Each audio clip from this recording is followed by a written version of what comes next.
So, as you might be aware, a little video game came out recently. It's a follow-up from a beloved studio, it remixes a lot of existing ideas whilst also adding its own unique touches, and it's really a flagship game for its respective publisher. I am of course talking about Redfall, the game that everyone likes and is really good. Unrelatedly, a new Legend of Zelda video game came out recently as well, and my god, can I not stop playing it. My first play session of Tears of the Kingdom kept me up until 5 in the morning, and the first thing I did when I woke up after my binge was to start up my Switch and begin playing again. It is a game that has gripped me like few other titles have managed to. I was dreaming up new kinds of cars while doing chores, planning my route through Hyrule while exercising, and even contemplating my hatred for Koroks while I was supposed to be doing work. All of that led me to having this massive list of things I wanted to explore or experiment with that propelled me from PlayStation to PlayStation in a way that doesn't really happen very often, with it being much more likely that I'll just kind of forget about a game and then never go back to it. See, if you're anything like me, then you've also got a huge pile of video games shamefully sitting around on your to-do list or backlog that you like, that you mean to go back to one of these days, but you just can't quite bring yourself to actually start playing. I'll get around to finishing Fallout 4 one of these days.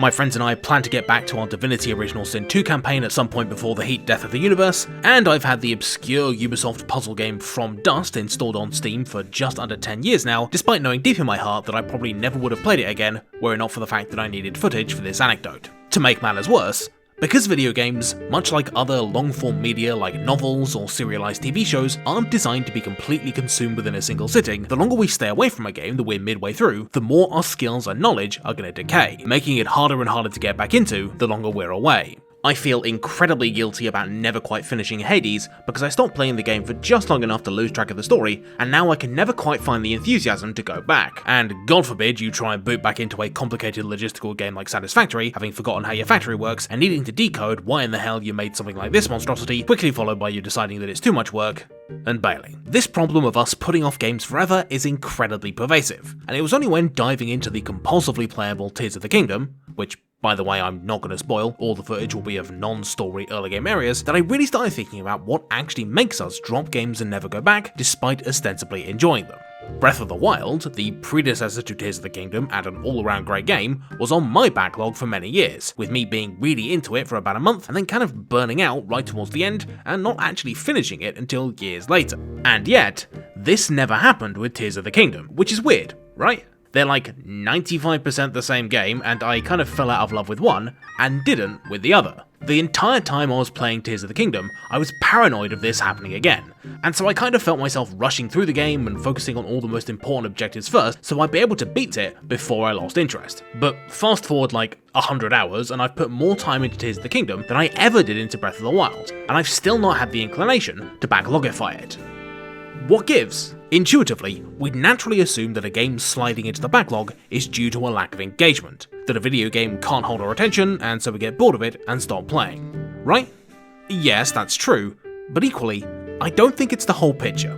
See, video games are only getting better and better at keeping us engaged on a moment-to-moment level, with satisfying gameplay, strong direction, and robust progression systems. But this problem of disenfranchisement hasn't gotten better. You could even argue it's gotten worse. And that's because while games are great at being engaging, what they're less good at, and what we as players don't tend to think about very much, is to what extent they can translate that engagement into investment. Being engaged and engrossed in something is all well and good, but no matter how much fun you're having or how many hours you put into a game, if it doesn't sufficiently invest you on a psychological level, if it fails to give you a reason to care about any of the things you were just doing or that you could do in the future, then it's going to be hard to get you to go back.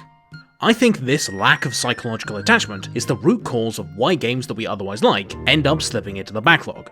And also that it's the ability to create, maintain, and ultimately pay off a sense of investment that allows Tears of the Kingdom to definitely avoid this particular pitfall in a way that its predecessor somewhat fails to. So, how do Tears of the Kingdom and several other compulsively playable games manage to make us care about them and keep us coming back in a way that some other games just can't? Well, it's a little bit complicated, but for ease, I'll break things up into how games can manipulate our emotional investment in their beginnings, middles, and ends. Because I think our needs as players change the further through a game we get, and it's often in these transitory periods that games are most likely to lose our interest. Let's start in the logical place to begin and talk about the middle of games, by which I mean the beginning, obviously.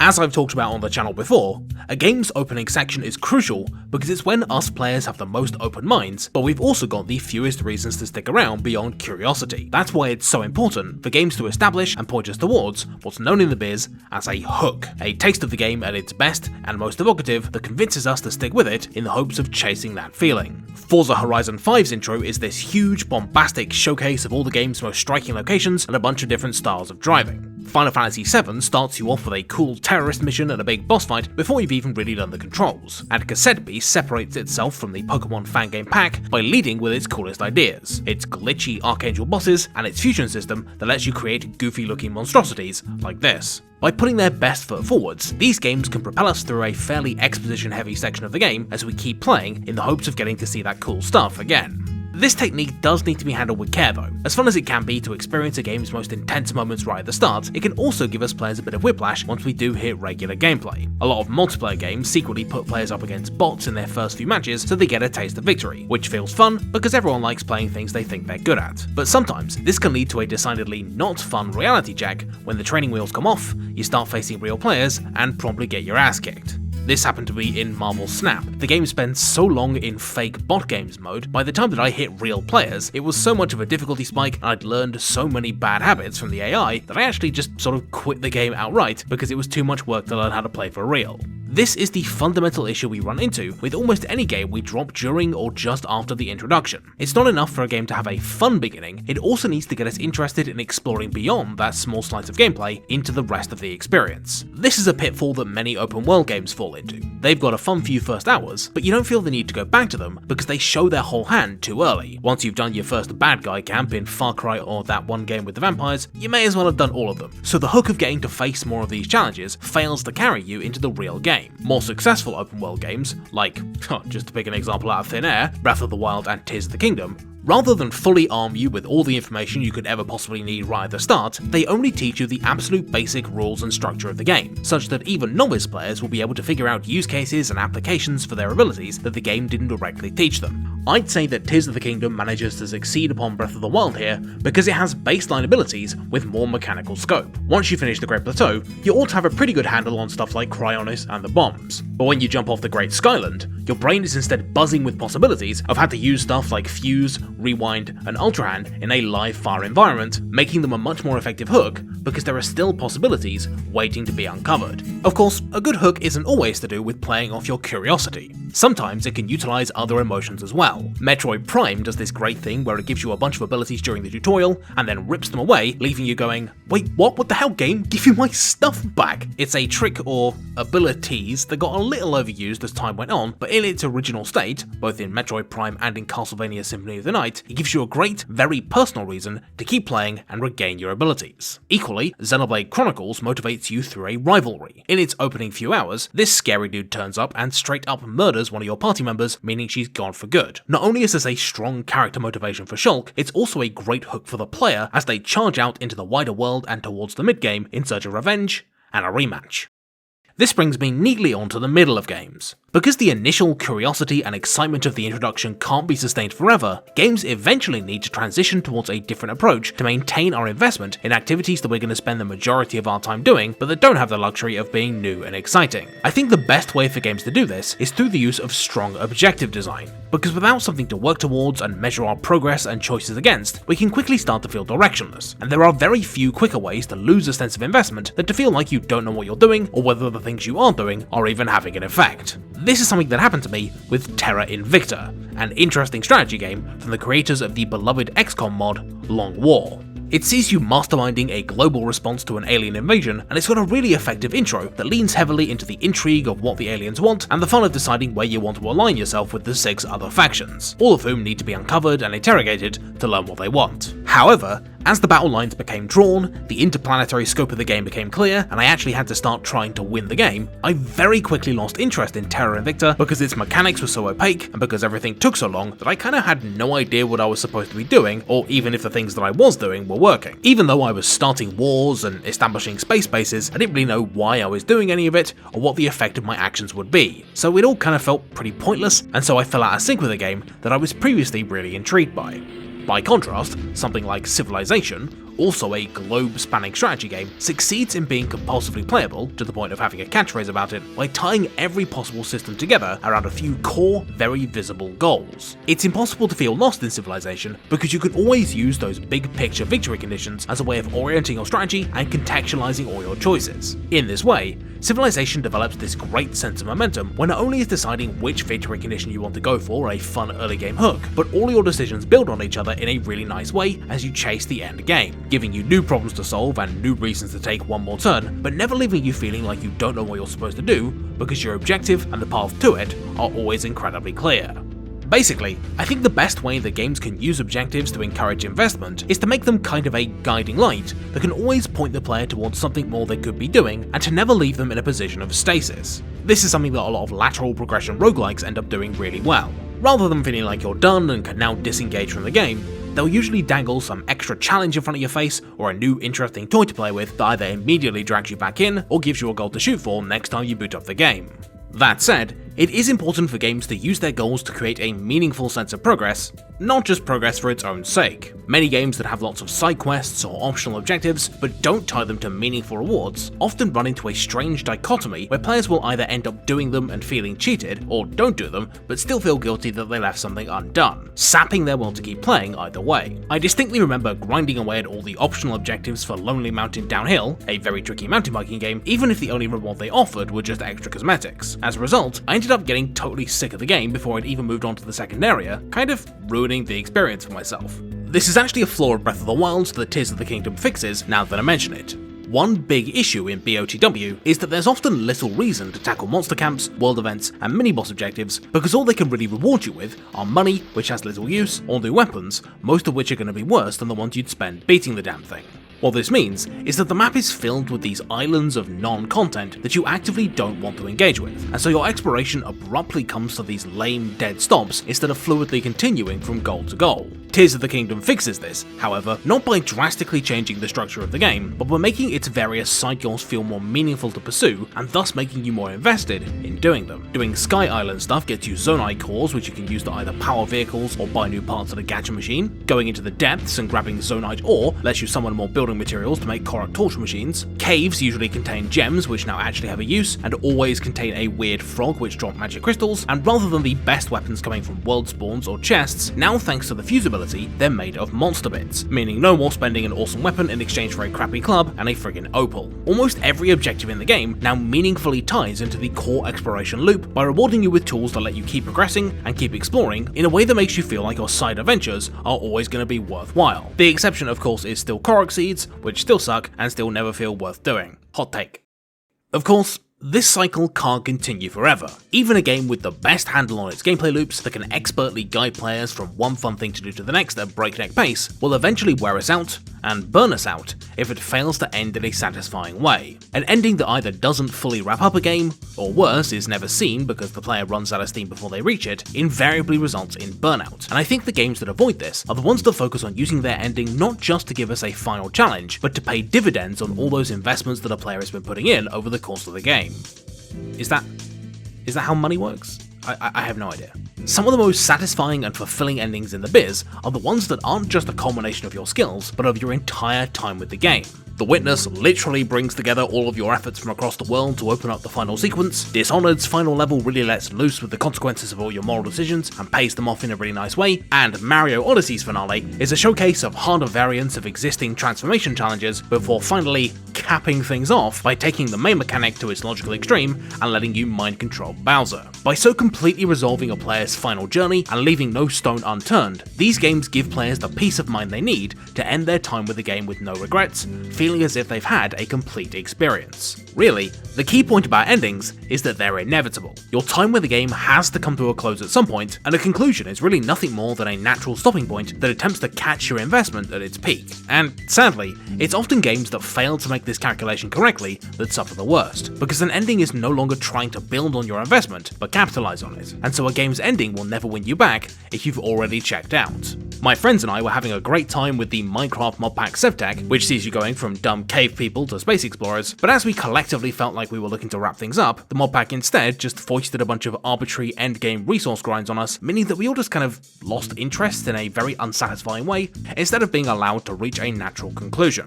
Equally, titles that end too soon can often leave you hungry for more in a way that the game can't satiate. A lot of spectacle fightery games often end up running into this. Right as I felt like Hi-Fi Rush was getting appropriately complex and difficult, suddenly it was all over and I was fighting the final boss, leaving me wanting more rather than feeling like I could put the game down and be satisfied. Relatedly, this is why many games that can afford to do so opt to have not one ending, but several, allowing players to choose when they want to end their time with the game on their terms. But this does come with risks. It's possible the players will end up overestimating their remaining appetite for a game and end up burning out between two endings, which isn't very satisfying. It's equally possible the players will feel pressured into getting the true or best ending in a way that either means the game only ever had one ending to begin with, or means that some players won't get to have that affirming feeling of a final resolution. This is why an alternate approach to multiple endings is simply to have one flexible ending, letting players choose when they want their experience to be over and giving them the freedom to just go and do that. This is something that Breath of the Wild and Tears of the Kingdom excel at. In both titles, once you're done with the tutorial, you can just end the game whenever you like. All you have to do is go over to Hyrule Castle, fight some pretty tough enemies, and then boom, you're right at the final boss. By eschewing traditional linear structure, both of these games allow players to have their ending when it's going to be most effective, rather than lumping experts with a pointless grind that they'll resent, or forcing the endgame on newbies before they're ready. At least, that's the intention.